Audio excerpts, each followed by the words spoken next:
She had everything: money, status, and a world at her feet. He had nothing but his dreams and a quiet strength that drew her in. They weren't supposed to meet, let alone fall in love. But when passion collides with privilege, the line between what's right and what's worth fighting for blurs. This isn't just a love story. It's a battle of worlds, and the stakes are everything. The party was in full swing. Glasses clinked, laughter echoed off the vaulted ceilings, and the orchestra hummed softly in the background. A perfect evening for everyone but Alisha Montgomery. She stood by the grand staircase, holding a flute of champagne she didn't intend to drink, her gaze sweeping across the glittering crowd with a cool detachment. Her emerald dress shimmered under the chandeliers, turning heads as she moved, but she barely noticed. She was used to being the center of attention, yet tonight it felt suffocating. Everyone here thought she had everything, a perfect life wrapped in wealth and power. But as the night wore on, Alisha realized she had never felt more alone. And then across the room their eyes met. James wasn't supposed to be there, at least not in a way that mattered. He was a waiter for the night, blending into the background with his crisp white shirt and black bow tie. But something about the way her eyes locked onto his made him falter. The tray in his hand tipped, and a glass of red wine wobbled dangerously close to the edge. He caught it just in time, but not without drawing a sharp glance from his supervisor. Alicia's lips curled into an amused smirk, her first real smile of the evening. She tilted her head slightly, intrigued by his obvious fluster. Without thinking, she walked toward him, her heels clicking against the polished marble floor. "Careful," she said, her voice smooth and teasing. "We wouldn't want you fired before dessert." James blinked, his dark eyes meeting hers again. "I'll do my best, ma'am," he said, his voice steady despite the quickening pace of his heart. There was a moment of silence, a moment too long for just idle pleasantries. She lingered, her gaze scanning his face, the sharpness of his jawline, the quiet confidence in his stance. "Do you always stare like this?" he asked, a faint smile tugging at the corner of his lips. She raised an eyebrow, unfazed. "Only when something's worth staring at." His smile faltered, unsure if she was mocking him or being genuine. But before he could respond, a voice called her name from across the room. She turned reluctantly, glancing over her shoulder as she walked away. James watched her go, his chest tightening inexplicably. He wasn't supposed to notice her, but somehow it felt like she'd noticed him first. It was 2 weeks later when they crossed paths again, this time far from the glittering lights of high society. James was wiping down tables at the café where he worked his second job, humming softly to himself as the last of the customers trickled out. The bell above the door jingled, and he turned, expecting to see a regular. Instead, he saw her, Alisha. She looked different. No designer dress, no entourage, just a simple white blouse and jeans that probably still cost more than his rent. "You?" he said, blinking in surprise. "Me," she replied, sliding into a booth near the window. "Are you always this surprised to see your customers?" "I'm usually not on their radar," he said, leaning against the counter. "What can I get you?" She glanced at the menu, then back at him. "What do you recommend?" "Depends. Are you looking for comfort or caffeine?" "Comfort," she said softly, her gaze dropping. He frowned slightly but didn't press. "Coming right up." The cafe was quiet by then, the last few patrons settling their bills. James brought her drink over, a steaming mug of something warm and chocolatey, and slid into the booth across from her. "Isn't this against the rules?" she asked, her eyebrow arching. He shrugged. "My shift ends in 5 minutes. Consider it customer service." She smiled, sipping her drink. For a moment, neither of them spoke. Then she said, "Why do you work here?" "Why not?" he replied. "It just seems small," she said, immediately regretting her words. "Small doesn't mean insignificant," he said, his tone neutral but firm. She looked at him closely, realizing he wasn't just some waiter or cafe worker. There was a quiet pride in him, a strength she couldn't quite put into words. Over the next few weeks, Alisha found herself returning to the cafe more often than she cared to admit. At first, it was under the guise of convenience. It was on her way to her yoga studio, or she needed to escape the noise of her family's mansion. But deep down, she knew the truth. It wasn't the coffee or the peace that drew her back. It was him. James was unlike anyone she'd ever met. He didn't fawn over her like the men in her social circle, nor did he seem intimidated by her wealth. Instead, he challenged her, pushed back when she made entitled assumptions, called her out on her privilege without being cruel about it. One evening, as they closed the cafe together, she asked, "Why do you do it? Work so much, I mean." He hesitated, wiping down the counter. "I'm saving for something," he said finally. "Like what?" "A bookstore," he admitted, glancing at her. "I've always loved books. Thought it'd be nice to have a place where people could come and lose themselves for a while." The vulnerability in his voice caught her off guard. She realized then how little she really knew about him, despite their growing connection. "You're different," she said quietly. He smiled faintly. "Different good or different bad?" "Good," she said, her voice barely above a whisper. It wasn't a formal invitation, not really.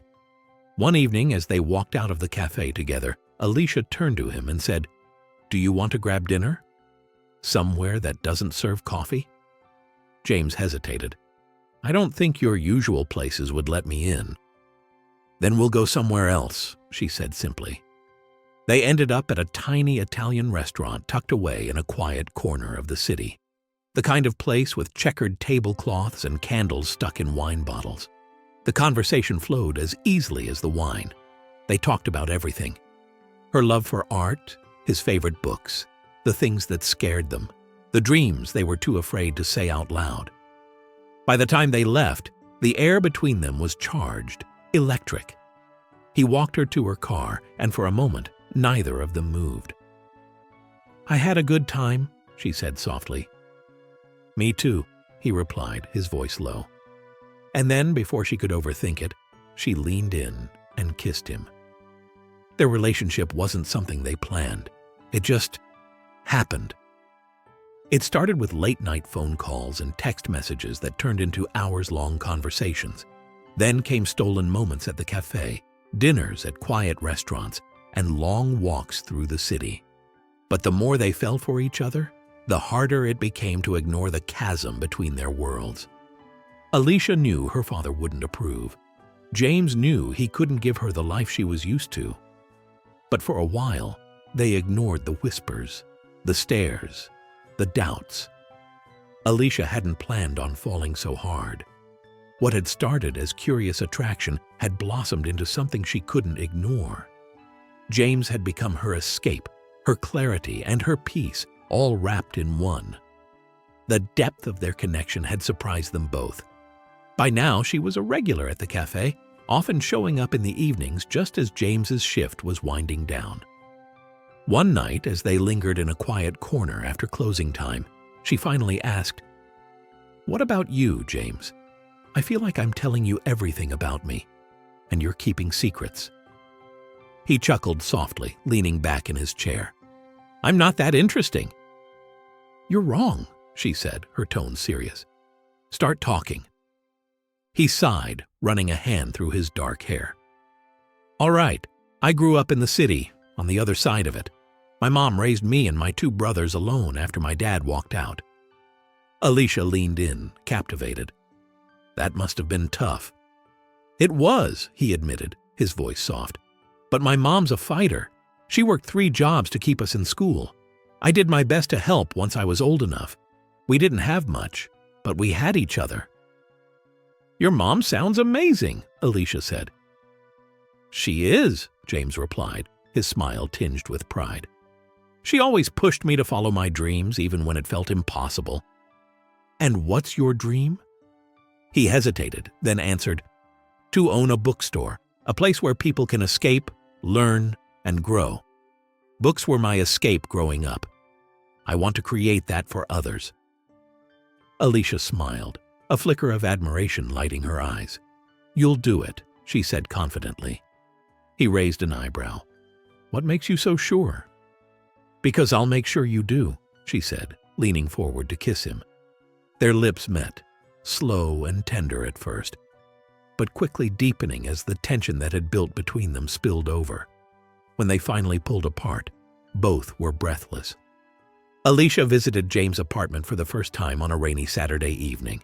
It was modest but cozy, with mismatched furniture and books stacked in every corner. "This is so... you," she said, running her fingers over the spines of his books. "Is that a compliment?" he teased. "Definitely," she replied, turning to face him. They cooked dinner together. Well, James cooked while Alisha hovered, stealing tastes of sauce from the spoon. They laughed, danced to old records, and lost themselves in each other. Later, as they lay tangled on his worn couch, Alisha realized she had never felt so comfortable, so real, with anyone before. It was this connection that made her invite James to the gala. She wanted to share her world with him, even if she wasn't sure how he'd fit into it. Alisha's invitation to the gala came out of nowhere, or at least it seemed that way to James. "You want me to what?" he asked, half laughing, half incredulous. "Come with me," she said simply, fiddling with the edge of her silk blouse. "It's just a charity event. I'd like to have someone there I can actually talk to for once." James crossed his arms, his brow furrowing. "You know I don't belong at things like that." "Neither do half the people there," she shot back. "They just pretend better." He sighed, leaning against the counter of the café they had grown to call their spot. "Alisha, your world is complicated. I don't know if I fit into it." "Maybe it's time I stopped worrying about where people fit," she replied, her voice softening. Her words hung in the air, and for a moment, James saw a vulnerability in her that he couldn't ignore. Against his better judgment, he nodded. "I'll go," he said, "but don't expect me to wear a tux." James showed up in a simple black suit, polished but understated. Alisha had insisted it didn't matter what he wore, but as they stepped into the grand ballroom, he couldn't help but feel out of place. Crystal chandeliers sparkled overhead, and the room buzzed with the kind of polished elegance James had only seen in movies. He was acutely aware of the whispers as Alisha led him through the crowd, her arm casually linked with his. "Who's he?" someone muttered. "Is that the waiter she's been slumming with?" Another voice chimed. Alisha ignored them, holding her head high, but James felt the weight of their judgment with every step. "Just breathe," she whispered, squeezing his arm. For a while, things were fine. They mingled, laughed quietly at the pretentious conversations around them, and even danced a little.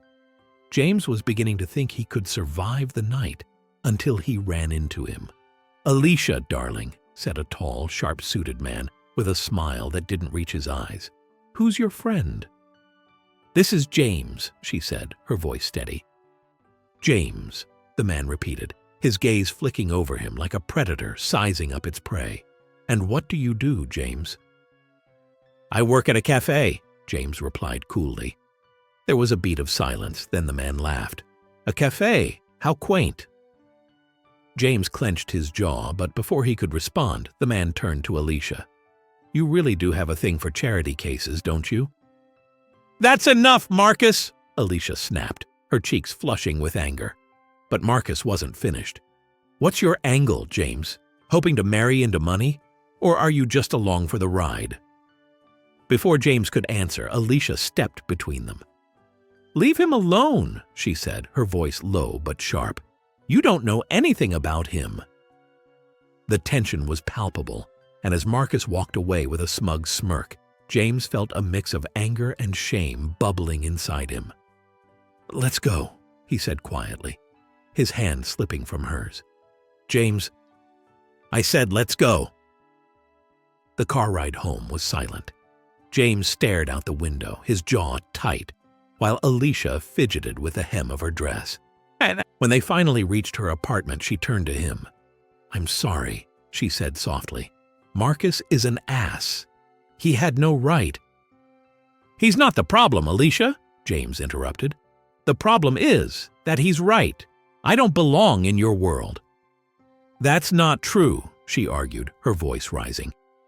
"Isn't it?" he shot back, his frustration spilling over.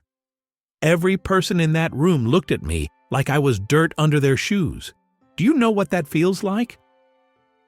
Alisha was silent, her eyes glistening with unshed tears. "You deserve someone who fits into your life," James said, his voice breaking. "Someone who can give you what you need." "I don't care about fitting in," she cried. "I care about you." But James shook his head. "I can't do this," he said quietly, opening the car door. "I'm sorry." And just like that, he was gone. Alisha's father didn't attend the gala, but the fallout from that night was swift. Word traveled fast in their social circles, and by the time she returned home, her father was waiting for her. "You embarrassed yourself," he said coldly as she stepped into the grand foyer. "I don't recall asking for your opinion," she replied, her heels clicking sharply against the marble floor. "You're my daughter," he continued, his voice rising, "and that means something. Associating with people like him—" "People like him?" she interrupted, her voice trembling with anger. "You mean good, honest people who actually care about something other than money?" Her father's face darkened. "Don't be naive, Alisha. He's using you." "No," she said firmly, meeting his gaze. "You're the one who uses people. You manipulate, you control, and you think love is something you can buy. But it's not, and I won't let you control me anymore." His expression softened for a brief moment, but it was gone as quickly as it came. "If you walk out that door, you're on your own," he said quietly. Alisha hesitated, her heart pounding. Then, without another word, she turned and left. The days without James were the hardest Alisha had ever faced. She stared out of her small apartment window most evenings, replaying every moment they'd shared. The stolen glances, their late-night conversations, the warmth of his hand holding hers. Her heart ached, not just for James, but for the life they could have had if only things were different. Her father's words echoed in her mind. "He's using you." The poison of those words festered, even though she knew they were untrue. But the doubts didn't stop there. Could James really handle the weight of their two worlds colliding? Could she? For James, life felt hollow. The café was quieter now, her absence a sharp void in his days. He buried himself in work, thinking if he moved fast enough, he wouldn't have to feel the loss. But her name lingered on his lips every time he answered the phone, his thoughts drifting to her laugh, her fiery determination, the way she turned his simple apartment into something warm and alive. It was a chance encounter that brought them back together. Alisha was walking home from a grueling shift at her new job when she spotted James across the street. He was carrying a box of books, his hair damp from the rain. Without thinking, she called out, "James!" He turned, and for a moment, they just stared at each other. Then he crossed the street, setting the box down at his feet. "Hi," she said, her voice trembling. "Hi," he replied, his eyes searching hers. "I miss you," she admitted, tears spilling over. "I miss you too," he said, his voice breaking. They stood there, rain falling around them, as the distance between them melted away. Life for Alisha and James was beginning to take on a fragile rhythm, like a song they were learning to sing together. But their love, as beautiful as it was not free from shadows. One evening, Alisha returned to her tiny apartment to find an envelope slipped under her door. No return address. Her name was scrawled across the front in an unfamiliar hand. She opened it cautiously, her heart pounding as she pulled out a photograph. The image was grainy but clear enough. James was standing outside a cafe, laughing with a woman. The woman's hand rested lightly on his arm, their closeness undeniable. Alicia's chest tightened. Was this her father's doing? Had he hired someone to follow James? To dig up dirt on him? She had no doubt he was capable. She called James immediately. "We need to talk," she said, her voice trembling. When he arrived, Alisha handed him the photo without a word. James stared at it, his brow furrowing. "This is my sister," he said quietly, looking up at her. "She flew in last week. I didn't tell you because I didn't want to pressure you to meet more of my family just yet." Alicia's eyes filled with tears, not from the photo, but from the guilt she felt for doubting him. "I'm sorry," she whispered. "It's just, everything feels so fragile right now, like one wrong move could break us." James reached out, taking her hands in his. "I get it. But if we're going to make this work, we need to trust each other, Alisha, no matter what." "I do," she said, her voice firmer this time. "I trust you, and I'm done letting my father meddle in my life." Alisha and James decided to build a life together. It wasn't easy. Alisha moved into James's modest apartment, trading her luxurious lifestyle for a world of mismatched furniture and tight budgets. At first, the change felt liberating, an escape from the suffocating expectations of her family. But reality soon set in. They faced financial setbacks while trying to open the bookstore. Unexpected expenses drained their savings, and there were days when Alisha wondered if they had made the right choice. She missed the comfort and security of her old life, but she couldn't imagine going back. James struggled too. While he loved Alisha deeply, he couldn't shake the feeling that he had uprooted her from a world she belonged in. He worried she would wake up one day and realize he wasn't enough. One night, as they sat on the floor of their nearly empty apartment, Alisha broke the silence. "Do you think I made a mistake?" she asked, her voice trembling. James looked at her, his heart sinking. "Do you?" She hesitated, then shook her head. "No, I didn't realize how hard this would be." "It's hard," he admitted, "but it's worth it. You're worth it." She leaned into him, tears streaming down her face. "So are you." Weeks passed, and the photo incident became a distant memory. Alisha and James began building a life together, one rooted in simplicity and mutual respect. But there was still an emptiness in their happiness, a lingering ache from the absence of her family. Alisha missed her father, despite everything. She missed their long debates over dinner, his rare but genuine laughter, and the pride that once shone in his eyes when he looked at her. But reconciliation seemed impossible. Her father hadn't contacted her since she'd left, and Alisha was too proud to reach out first. One evening, as James prepared dinner, Alisha sat at the kitchen table, lost in thought. "What's on your mind?" he asked, setting down a plate of pasta. "My dad," she admitted. "I keep hoping he'll come around, but maybe he never will." James sat beside her, taking her hand. "You've already shown him what kind of person you are. The rest is up to him." Months later, as their love deepened, James proposed in the most James way possible, quietly, intimately, and with complete sincerity. It was a Sunday afternoon, and they were hiking through the woods, a rare escape from their busy routines. James had packed a picnic, and as they sat on a blanket overlooking a serene lake, he reached into his pocket and pulled out a small box. "Alisha," he began, his voice steady but filled with emotion. "You've changed my life in ways I never thought possible. I can't imagine a future without you in it. Will you marry me?" Tears filled Alicia's eyes as she nodded, her heart soaring. "Yes," she whispered, throwing her arms around him. Across town, Alicia's father sat alone in his study, a photograph of her as a child in his hands. The house was eerily quiet without her presence, and for the first time, he felt the weight of his actions. He thought of the letter she had sent him, an invitation to her wedding, along with a heartfelt plea for reconciliation.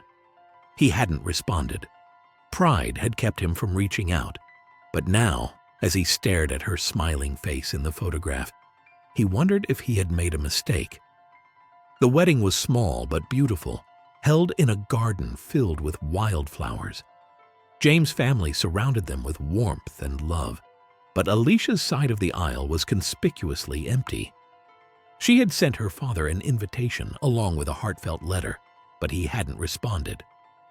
As they exchanged vows, Alisha felt a pang of sadness, but it was quickly eclipsed by the joy of becoming James's wife. Months later, an unexpected letter arrived at their doorstep. It was from Alisha's father. She opened it with trembling hands, reading the carefully penned words. Alisha, I've spent a lot of time thinking about the choices you've made and the life you've built. I still don't understand it all, but I see the happiness in your eyes when I look at the pictures you've sent. I was wrong to try to control you. I see now that love isn't something you can dictate. It's something you grow. I'd like to meet James, if he'll have me. Tears blurred her vision as she handed the letter to James. What do you think? He asked gently. I think it's time, she said, her voice breaking. Their first meeting was tense, filled with cautious words and long silences. But as the evening wore on, the walls began to crumble. James spoke with quiet sincerity about his love for Alisha. He told her father about the struggles they had faced together, about her strength and resilience, and how she had changed his life in ways he never thought possible. Her father listened, his expression softening with each word. By the end of the night, he extended his hand to James, his voice heavy with emotion. Take care of her. I will, James promised. Years later, as Alisha and James stood in the bookstore they had built together, a cozy space filled with light and laughter, they reflected on how far they had come. Their daughter, a spirited 2-year-old, toddled around the shelves, her laughter filling the room. Alisha's father sat in a corner, reading her a story, his once stern demeanor softened by age and the love of his granddaughter. This, Alisha said, leaning into James, is everything I ever wanted. And more, he agreed, wrapping his arm around her. Love isn't about finding someone who fits perfectly into your world. It's about building a new one together, piece by piece, moment by moment. Sometimes love challenges everything you thought you knew. It makes you fight for it, grow for it, and sometimes it even breaks you. But the best kind of love puts you back together, stronger, braver, and more alive than ever before. So, what would you fight for? And who would you build a world with? Let me know your thoughts in the comments below. And if this story touched you, don't forget to like, share, and subscribe. Until next time, thank you for joining me on Stories That Shatter.